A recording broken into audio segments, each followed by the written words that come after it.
Sports Center. Brought to you by Arby's. We have the meats. Dave and Christina back with you on SportsCenter. We know it's March Madness. The Lakers are trying to stay sane in the association, taking on the Heat. LeBron James ties Robert Parrish now for the most games played in NBA history, 1,611. They wanted to score as many points. We know it's virtually impossible. Austin Reeves finding a cutting LeBron. The layup plus the foul, a little circus shot there. They were down by 13 after the made free throw. Luka Doncic swishes the deep three, 21 points for him in the first half. Lakers still down by 8. Heat up. Bam Adebayo separates them a little bit more with that corner three. So they were leading at the half, on to the third. Lakers down by 3. Luka said, let's tie it up for once and all, and he does at 69. Luka again, the heat check. Drains the three. Ice in his veins. Lakers are up by 10 at this point. Luka pulls up from 3. No hesitation. He makes it. Luka just being Luka. He had 40 points through 3 quarters. When would he stop? The answer was it kind of looked like never. Luka drives, makes a shot, plus the foul. Lakers up 117 to 110 after that made free throw. But keep an eye on Luka. Also, LeBron, there's Luka there for the putback. I got you, buddy. 50 points for Luka. Still not done, if you can believe it. 2 minutes left in the fourth quarter. LeBron finding Luka with the 3. The trend on the night, LeBron had 19 points himself. The Lakers were up by 7. Luka wanted to reach 60 points. It was 58 with this one. Finishes the game with 60. Miami until about 4 in the morning. And still, Doncic now joins Kobe Bryant from April 14, 2006 against the Trailblazers as the only Lakers player with at least 50 points and 5 steals in a single game. It's the first time Doncic has done it in any uniform in his NBA career. Steals became an official statistic in the NBA all the way in 1973, 1974. Trying to imagine what he could do with a good 8 hours sleep. Boy, we're back with Richard here now. This guy's incredible. Now, that's 8 straight games with 30, and he doubled 30 tonight. Put it in words, Richard, what you think of what Luka is doing right now. He's showing you that he's that once-in-a-generation player. This is the Luka that every year we believe has a chance at the MVP. And that's what makes Luka so special. I was in Houston last night. Denver, they beat. That was a tiebreaker game. They go and win 2 games in Houston. I thought this was a throwaway game. I was like, there's no way. All of these guys show up at 5 in the morning. Everyone's available. Everyone plays. They're down in the first half, and they gut out a victory because of a majestic performance by Luka Doncic. If the Lakers aren't showing you something right now, if they're not showing you something right now, if you look at their last, not just Luka's play, but the play of DeAndre Ayton, the way that their team is coming together, it is a beautiful thing to watch, and they are going to be a very dangerous team. And let me just say this.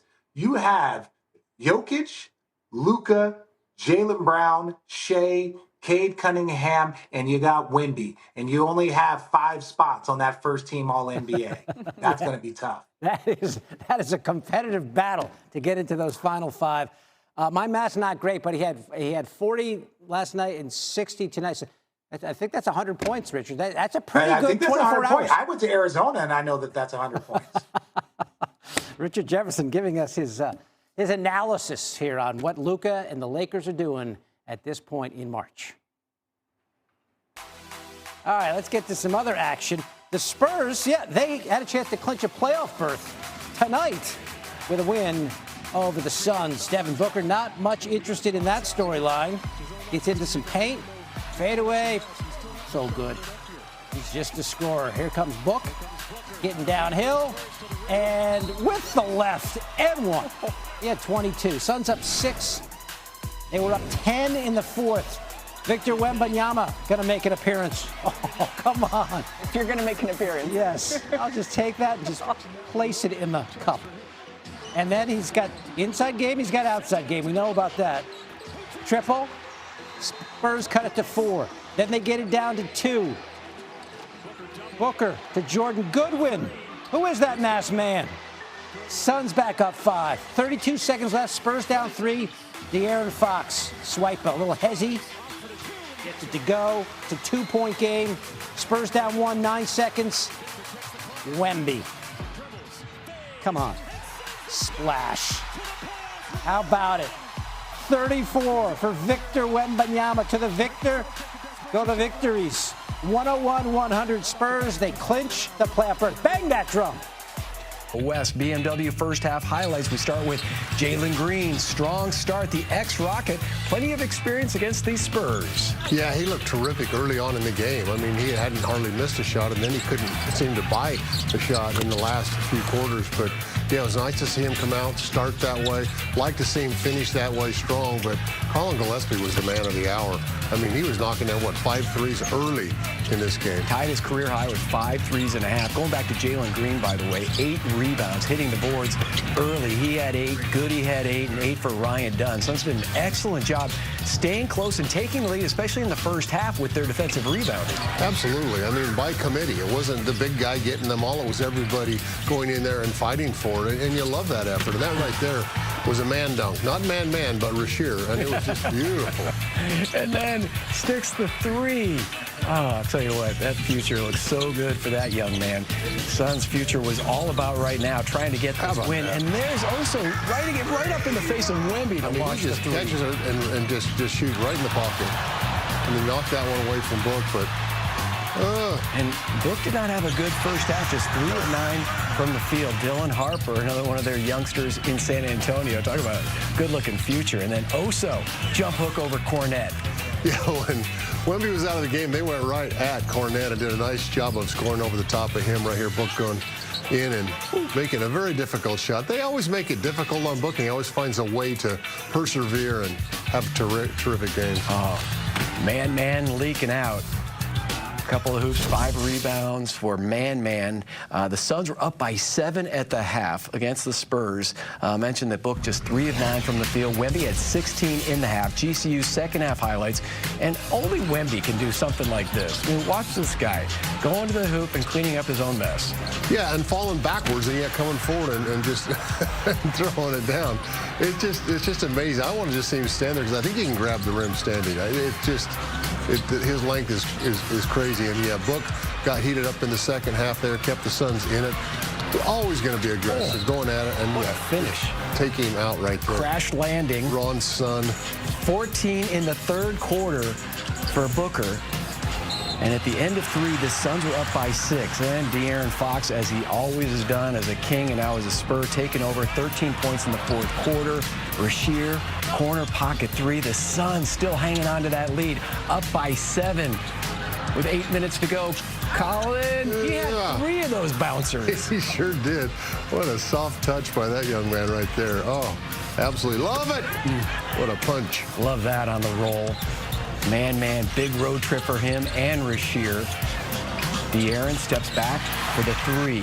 And back come the Spurs. 7-point game, 4:20 to go. Book inside. The defense by Wemby. Suns try to kick it around, looking for offense.